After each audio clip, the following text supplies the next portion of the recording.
So I'm going to ask how we swim upstream and do all of this, because we tend to be creatures of compensation. We tend to be creatures of, what are put on us as requirements. And you all have been in enough board meetings to go in, and nobody at the board meetings coming in and saying, Baris, how are we doing on our trust building program? Right? And hey, have you continued to refine the ICP?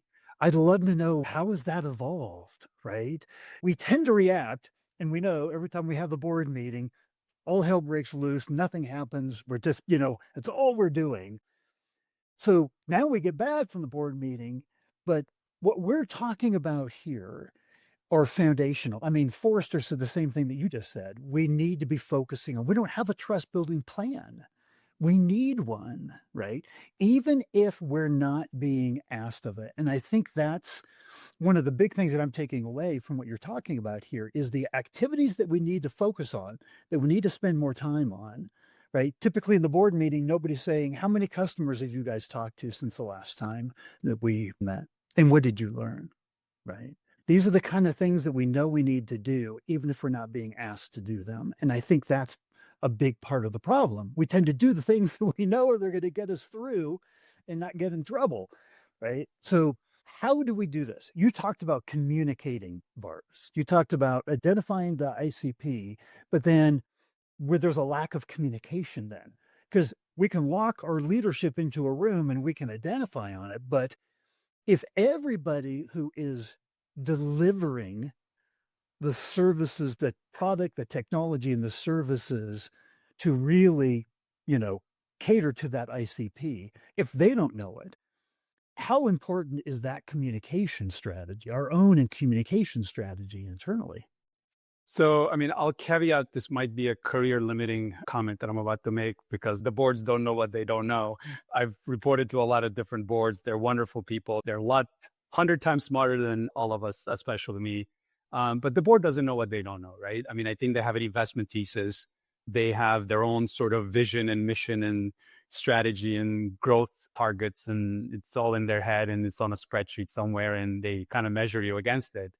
But I think it's how we control the narrative as C-level suite going into these board meetings and really sort of, if you're going to the board meeting, if the board is setting up the agenda, you're in the wrong board meeting. You always have to sort of set the agenda, right? And the objectives. And to Rhiannon's point, okay, how do we talk about trust? Well, let's talk about our pipeline. Let's talk about, like, in the context of all of this, right? Let's look at our pipeline and let's look at our forecast and let's look at our brand activities and all of those things. And how much of this ties to our ICP? So in other words, hey, look, wouldn't we all be successful and get to the outcome of top line growth and bottom line growth? Because the board cares about EBITDA growth and top line growth at the end of the day, right?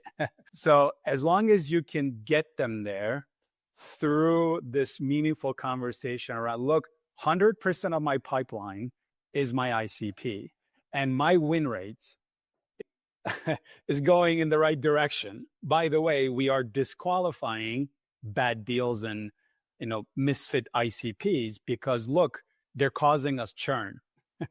Right? So look at my churn bucket, look at my GRR bucket, and we've identified this. So now we're making a strategic move in to make sure we're filling the funnel with the right accounts, with the right target market and opportunities.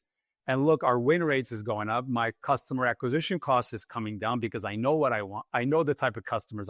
Oh, by the way, we have a customer advisory board of 20, 30 of our top customers, and they're constantly feeding us with the value that we're driving for their business, right? And we're incorporating that into our sales playbook. We're incorporating that into our customer success, retention, and expansion playbook.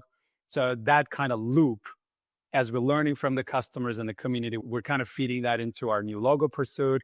We're feeding that into our content strategy with our account-based marketing strategy. So this is sort of the cycle.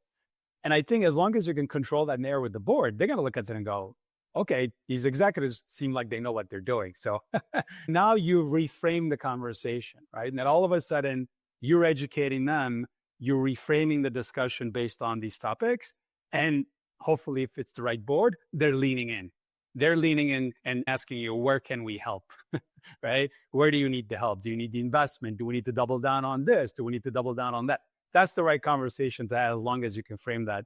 Now, it's easier said than done, because if you have 12 people in the boardroom, everybody has their own sort of, but you need to manage that. And I think that's why they pay us the big bucks to manage the board.